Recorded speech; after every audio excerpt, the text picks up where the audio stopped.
Future సిటీలో global summit ఏర్పాట్లను CM Revanth Reddy పరిశీలించారు. పలువురు మంత్రులతో కలిసి గ్లోబల్ సమ్మిట్ ప్రాంగణాన్ని కలియతిరుగుతూ పరిశీలించారు. అధికారులకు పలు సూచనలు చేశారు. ఈ నెల 8, 9 తేదీల్లో ఫ్యూచర్ సిటీలో గ్లోబల్ సమ్మిట్ జరగనుంది. ఈ సమ్మిట్కు అన్ని రాష్ట్రాల ముఖ్యమంత్రులకు ఆహ్వానం పంపించారు. గ్లోబల్ సమ్మిట్ ప్రాంగణంలో తెలంగాణ తల్లి విగ్రహం ఏర్పాటు చేయాలి అని రేవంత్ ఆదేశించారు. అంతకుముందు గ్లోబల్ సమ్మిట్ ఏర్పాట్లపై ఏరియల్ సర్వే చేశారు CM Revanth Reddy. Telangana rising global summit కు దేశ విదేశాల నుంచి పారిశ్రామికవేత్తలు, వివిధ రంగాల నిపుణులు, విద్యావేత్తలు, అంతర్జాతీయ సంస్థల ప్రతినిధులు తరలిరానున్నారు. విదేశీ వ్యాపారవేత్తలు, పెట్టుబడిదారులతో చర్చలు జరిపి ఒప్పందాలు చేసుకోవడానికి 40 స్టాల్స్ ఏర్పాటు చేశారు. గ్లోబల్ సమ్మిట్లో 2 రోజుల పాటు మొత్తం 27 ప్రత్యేక ప్యానెల్ చర్చలు జరుగుతున్నాయి.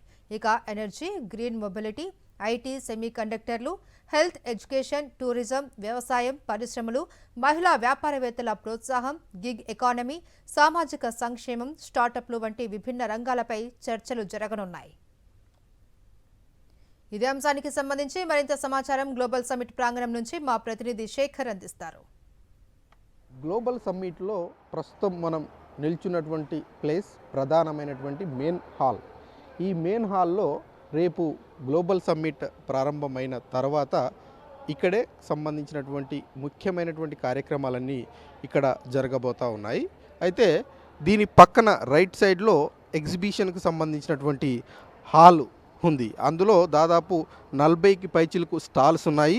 వివిధ జాతీయ, అంతర్జాతీయ సంస్థలకు సంబంధించినటువంటి స్టాల్స్ ఉంటాయి. వచ్చేటువంటి డెలిగేట్స్ ఎవరైతే ఉంటారో ఆ స్టాల్స్ అన్నిటినీ కూడా అక్కడ ఉంటారు. ఒప్పందాలకు సంబంధించినటువంటి కార్యక్రమాలు ఉంటాయి. అట్లాగే వివిధ కంపెనీల ప్రతినిధులతో సంప్రదింపులు చేస్తారు.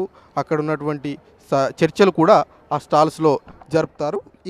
ఇక్కడ ప్రధానంగా ముఖ్యమైనటువంటి డెలిగేట్స్ 500 నుంచి 2000 వరకు కూర్చోవడానికి ఏర్పాట్లు చేస్తున్నటువంటి ఈ హాలు, ఈ మేజర్ హాల్ ఇదే ఉంది.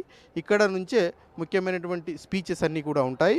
ఇక రైట్ సైడ్ ఏదైతే ఉంటుందో ఈ మెయిన్ హాల్కు రైట్ సైడు మూడు ప్రత్యేకమైనటువంటి పెద్ద హాళ్లను ఏర్పాటు చేశారు. అక్కడ సెషన్స్ నిర్వహించుకోవడానికి ఒక్కొక్క స్టాల్లో ఆయా డిపార్ట్మెంట్లకు సంబంధించినటువంటి నిర్వహణ కార్యక్రమాలు ఉంటాయి. ప్రధానంగా అగ్రికల్చర్ డిపార్ట్మెంట్కి సంబంధించి కావచ్చు, రెవెన్యూ డిపార్ట్మెంట్కి సంబంధించి కావచ్చు, ఐటీ శాఖకు సంబంధించినటువంటి డిపార్ట్మెంట్స్ కావచ్చు.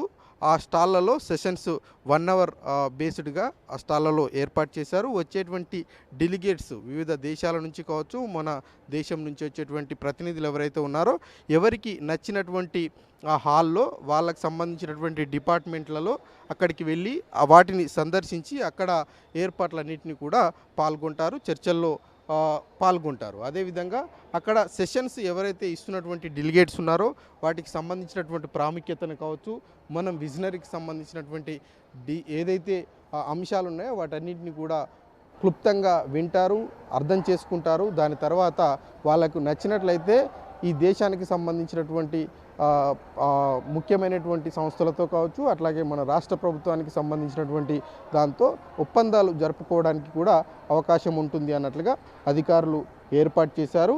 ఇది ప్రధానమైనటువంటి మేజర్ హాల్గా దీన్ని రాష్ట్ర ప్రభుత్వం భావిస్తూ ఉంది. ఇక్కడ నుంచే దీనికి సంబంధించినటువంటి కార్యక్రమాలన్నీ కూడా నిర్వహిస్తున్నటువంటి పరిస్థితులు ఉన్నాయని చెప్పుకోవచ్చు. ఇక్కడి నుంచే డివైడెడ్గా అటు రైట్ సైడ్ ఉన్నటువంటి హాల్స్లోకి, అట్లాగే లెఫ్ట్ సైడ్లో ఉన్నటువంటి హాల్స్లోకి డెలిగేట్స్ అంతా కూడా సెషన్స్ వారీగా బ్రేక్ అవుతారు అన్నట్టుగా అధికారులు చెప్తా ఉన్నారు.